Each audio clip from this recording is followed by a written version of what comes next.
Assalamualaikum warahmatullahi taala wabarakatuh. Alhamdulillah hamdan katsiran thayyiban barakan fihi ala kulli hal.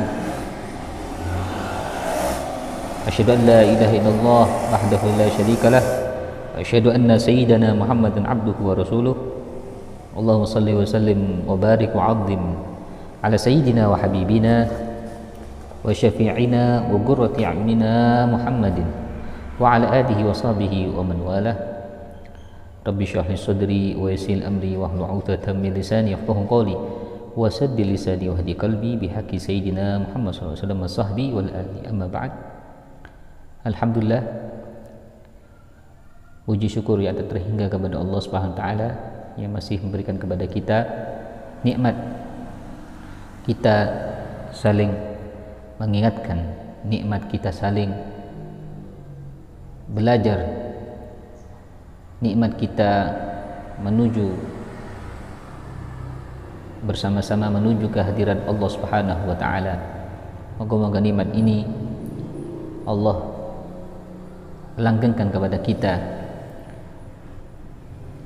karena nikmat yang sejatinya itu akan membuahkan kebahagiaan di akhirat. Di antaranya adalah nikmat kita bisa duduk bersama orang-orang saleh. Ketika kita tidak mampu duduk dengan mereka, minimal kita bisa mendengar kajian-kajian dari orang-orang saleh sebagai pengingat kita, sebagai nasihat untuk kita semuanya akan kekurangan-kekurangan kita, sehingga kita nantinya bisa memperbaiki diri menjadi orang yang menjadi lebih baik dan menjadi orang yang saleh. Amin amin ya rabbal alamin.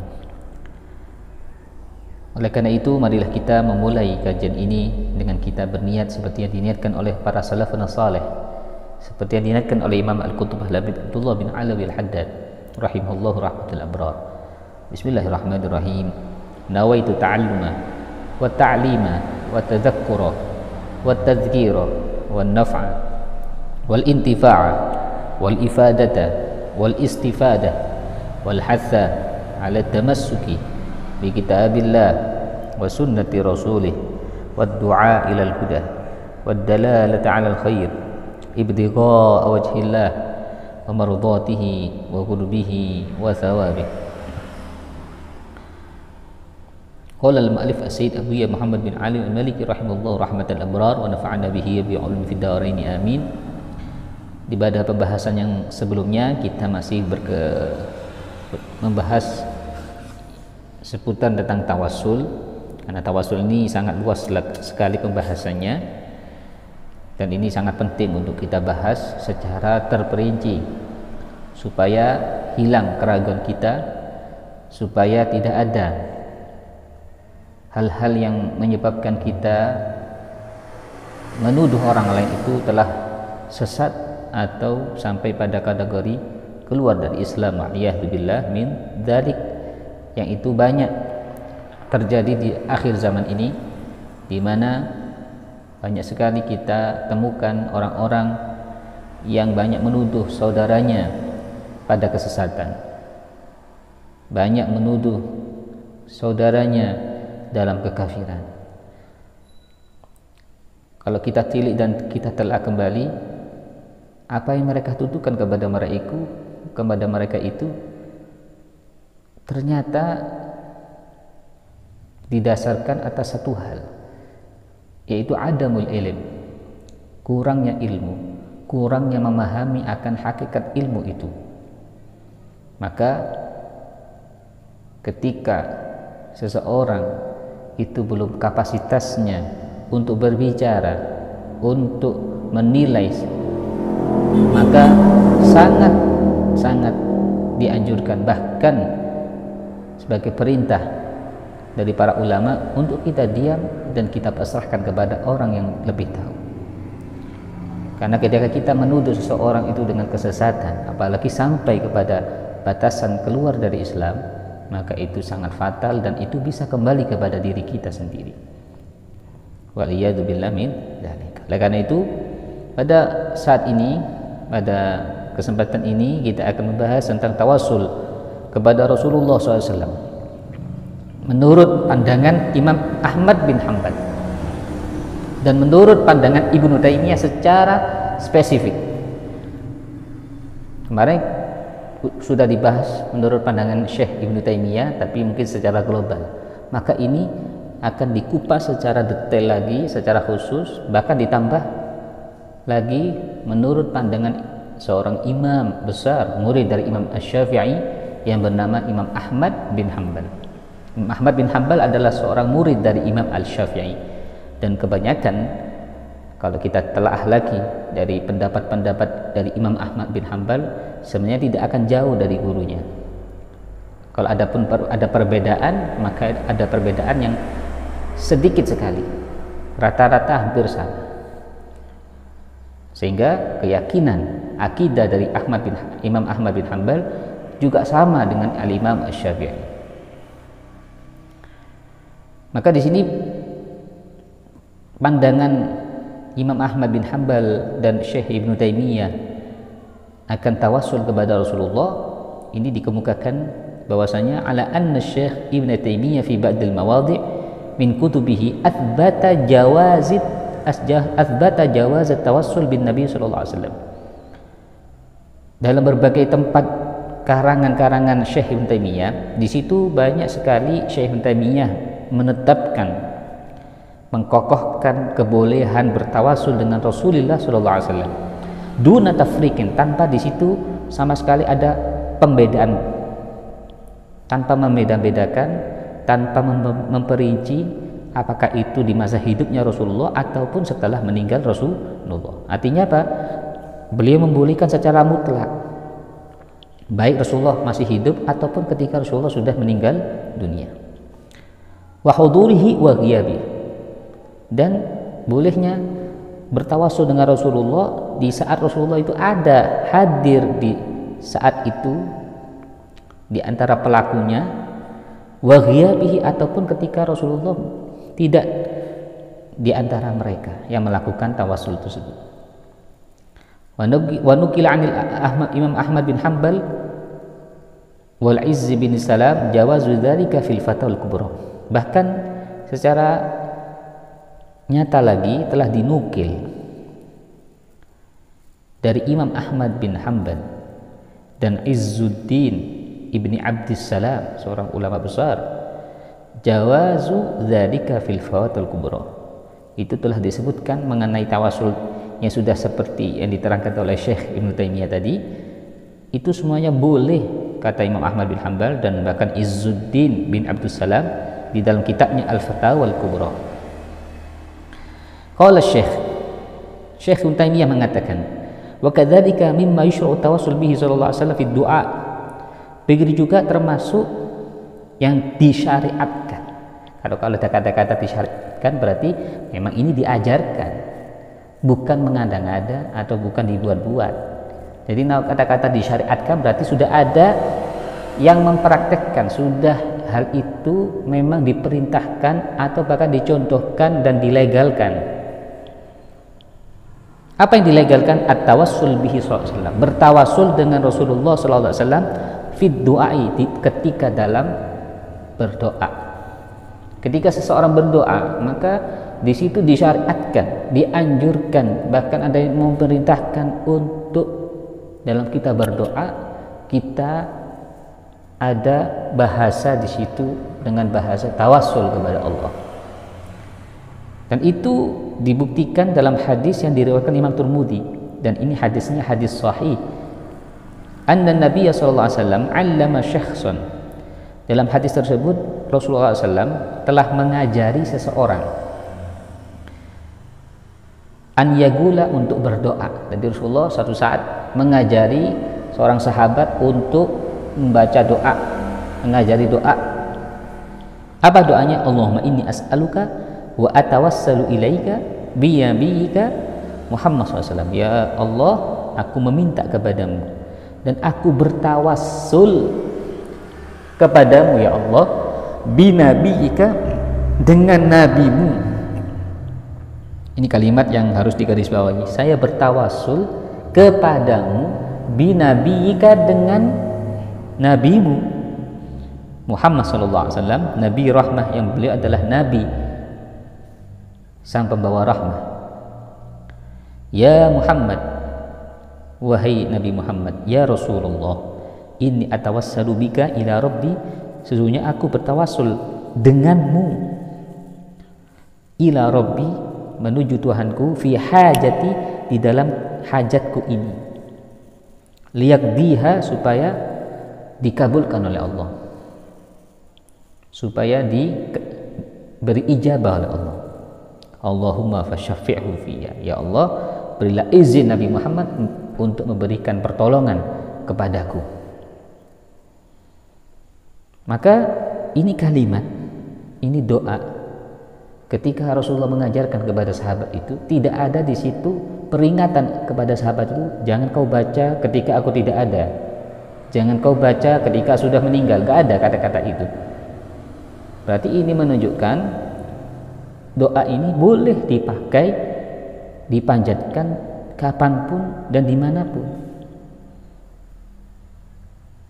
Tak mungkin Rasulullah SAW itu sebagai pencetus syariat, beliau sangat lalai dalam memperingatkan umatnya. Tidak mungkin. Apalagi ini berkenaan dengan sesuatu yang sangat penting, kalau itu dikatakan syirik bertawassul. Fahada tawassul bihi hasanun, maka Syekh Taimiyah mengomentari hadis ini dalam kitabnya beliau. Tawassul ini adalah sangat baik. Bertawassul dengan cara seperti ini adalah baik. Bahkan beliau juga mengatakan dalam kitabnya, wa tawassul ila Allah bi ghairi nabiyina Muhammad sallam, bertawassul kepada Allah, bertawassul menuju Allah dengan selain Rasulullah. Berarti selain Rasulullah bisa orang-orang soleh, para aulia, para ulama. Sa'un sumya istighatsatan, baik itu dinamakan secara bahasa istighatsah, aulam yusamma, atau tidak dinamakan apapun dah, pokoknya itu kita minta tolong, ya, kita berdoa kepada Allah lewat perantara para aulia atau para ulama selain Nabi Muhammad, baik itu diistilahkan dengan istighatsah atau diistilahkan dengan apapun namanya. La na'lam ahadan minas salafi fi'lahu, kita yang mana kita tidak tahu ada seorang pun dari para salaf, para ulama-ulama generasi dahulu itu melakukan hal itu. Wala ruwa fihi atharon, dan tidak pula ada suatu pendapat yang meriwayatkan hal itu, dan kita tidak tahu akan amaliyah tawasul tersebut kepada selain Rasulullah, illa ma'afta bi syekh, kecuali apa yang sudah difatwakan oleh seorang Syekh Izzuddin bin Abdussalam minal man'i, ya, di mana Syekh Ibnu Abdussalam itu, ya, beliau berfatwa akan larangan tersebut. Wa amma tawassul bin Nabi sallallahu alaihi wasallam fa fi haditsun fi sunan, ya, sekali lagi Syekh Izzuddin bin Salam ini salah satu ulama besar di zamannya, ya, sehingga al-man'i di sini melarang itu bukan artinya pasti haram atau pasti dikatakan jatuh kepada kekufuran, belum tentu, ya, tidak sesuatu yang tidak mesti sesuatu yang haram itu orang yang melakukannya pasti kufur. Seperti ada orang minum minuman keras, apakah orang yang minuman keras itu dikatakan karena dia telah melaksanakan atau melakukan suatu kemaksiatan, apakah langsung kita vonis orang tersebut kafir? Kan tidak. Melarang berarti belum tentu sampai pada batasan orang yang melakukannya kufur atau keluar dari Islam. Ini berarti menunjukkan di situ beliau berpendapat sesuai dengan pendapatnya, dan tidak mungkin, dan pasti ada di situ dari para ulama yang juga berbeda pendapat mengenai hal itu. Kita lanjutkan. Wa amma tawassul bin Nabi SAW fa fi haditsun fi sunan. Adapun menurut Syekh Izzuddin bin Abdussalam, bertawassul dengan Nabi Muhammad itu di dalamnya terdapat hadis, dalil dari hadis yang telah disebutkan dalam kitab Sunan, seperti Rawahu Nasai, seperti yang diriwayatkan oleh Imam Nasai, Imam Tirmidzi dan lain sebagainya, di mana ada kalimat an Arabiyan atan Nabiy sallallahu alaihi wasallam fagal, Ada seorang badui, orang dusun, datang kepada Rasulullah, lalu dia mengatakan kepada Rasulullah, "Ya Rasulullah, wahai Rasulullah, ini usibtu fi basari, aku ini tertimpa penyakit dalam penglihatanku." Artinya kata dia, saya ini sakit mata ya Rasulullah, saya nggak bisa melihat ya Rasulullah. Fad'ullah li, maka berdoalah kepada Allah untukku, untuk kesembuhanku. Faqala Nabi SAW, maka Rasulullah SAW mengatakan kepada orang tersebut, tawaddu, kau berwudulah, wa sholli raka'atain, kemudian sholatlah 2 rakaat. Kemudian setelah itu kau bacalah doa, Allahumma as'aluka wa tawajjahu ilaika bi nabiyyika Muhammad, ya Muhammad inni atasyafa'u bika fi raddi basari. Ya Allah, saya minta kepadamu dan saya bertawajjuh, bersimpuh kepadamu melalui nabimu Nabi Muhammad. Ya Rasulullah, ya Muhammad, inni atasyafa'u, ini kalimatnya, saya meminta pertolongan. Atasyafa' itu secara arti adalah saya meminta pertolongan, saya meminta bantuan, bika, kepadamu. Ini siapa lafaz ini yang mengajarkan? Rasulullah. Apakah Rasulullah langsung kita katakan nggak boleh ya Rasulullah kau mengajari doa yang mengandung syirik? Nggak mungkin, ya, tidak mungkin. Inni atasyafa'u bika, saya meminta tolong, bika, dengan kau wahai Muhammad, fi raddi basari, di dalam mengembalikan penglihatanku, menyembuhkan penglihatanku. Allahumma syafi' nabiyika, ya Allah izinkanlah Nabi Muhammad, nabimu Nabi Muhammad memberikan pertolongan kepadaku. Wa qala fa in kana laka hajah famithlu dzalik, ya. Maka Rasulullah melanjutkan, jika ada kamu itu punya hajat, maka kiaskan seperti itu, mintalah seperti itu, kata Rasulullah. Subhanallah, ini hadis. Kemudian dilanjutkan, faradallahu basarahu. Subhanallah, dengan berkah dia berdoa seperti itu tadi, Allah mengembalikan pandangannya. Fali ajli hadzal hadis istathna syekhu at-tawassul bihi. Oleh karena itu, melalui hadis ini Syekh Ibnu Taimiyah itu mengecualikan bolehnya tawasul dengan Rasulullah Shallallahu Alaihi Wasallam. Artinya boleh menurut beliau. Wa qala Syekh Ibnu Taimiyah aidan fi maudhin akhar. Syekh Ibnu Taimiyah juga menyebutkan dalam tempat yang lain, dalam kitab yang lain. Walidzalika qala Ahmad fi mansakihi alladzi katahu lil Marwazi sahibihi.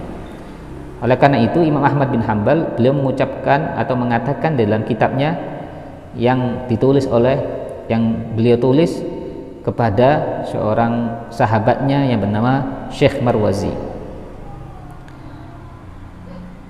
Innahu yatawassalu bin Nabi SAW fi du'ai, bahwasanya beliau ya bertawassul dengan Rasulullah fi du'ai, dalam doanya. Walakin ya,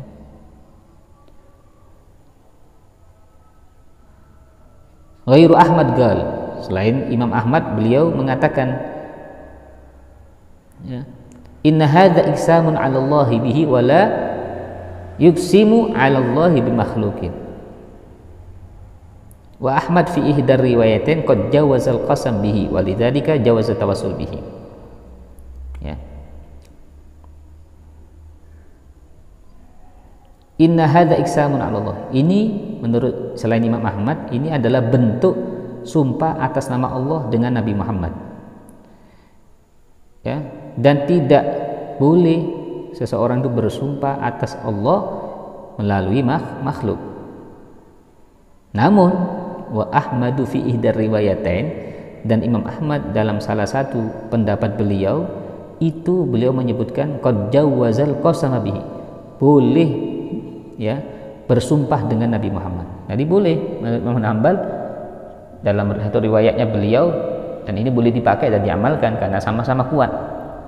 Beliau berpendapat ketika orang itu bersumpah dengan selain Allah, maka ada yang berpendapat tidak boleh. Tapi kalau itu bertawassul, kalau itu bersumpah dengan Rasulullah, ada pendapat yang membolehkan, di antaranya Imam Ahmad bin Hanbal. Misalkan ada seorang bersumpah demi Nabi Muhammad, dan Ini menurut para ulama, diantaranya Imam Ahmad bin Hanbal, membolehkan sumpahnya seperti ini. Falidzalika jawaza tawassula bihi, maka oleh karena dasar ini yang sumpah saja boleh kepada Rasulullah atas nama Rasul itu boleh, apalagi bertawasul dengan Nabi Muhammad Sallallahu Alaihi Wasallam. Jadi intinya kita kembali kepada para ulama, kita harus paham pendapatnya mereka, jangan kita terburu-buru untuk mengambil kesimpulan yang salah tanpa kita betul-betul menilai, tanpa betul-betul kita meneliti pendapat-pendapat mereka secara terperinci.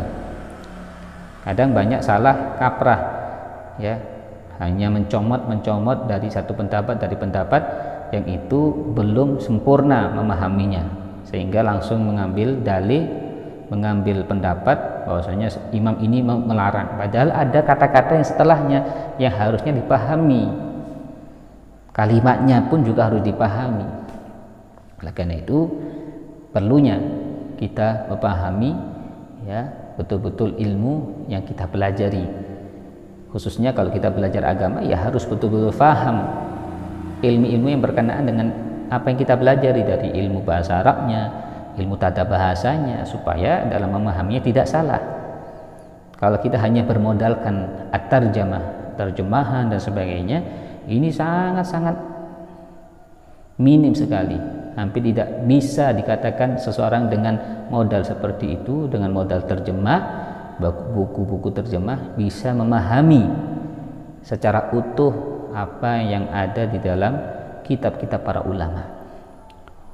Kalau hanya seperti itu, ya kita hanya ittiba bil ulama saja. Kalau hanya kita bisa seperti itu, hendaknya kita tahu posisi, tahu sadari posisi kita harusnya ikut para ulama dan kita ittiba kepada mereka, ya, itu yang lebih baik. Oleh karena itu, moga-moga apa yang kita pelajari bisa membawa kita kepada ridha Allah dan ridha Nabi Muhammad SAW, bisa semakin mendekatkan kita kepada kecintaan kepada Nabi Muhammad SAW. Allahumma inni atawassalu ilaika bi nabika sayyidina Muhammad SAW. Ya Muhammad, inni atasyafa'u bika fi hajatina jami'an. Allahumma qdi hawaijina, Allahumma syafi'hu fiyya fi hajati hadhihi. Allahumma ya Allah, berkati sayyidina Muhammad SAW.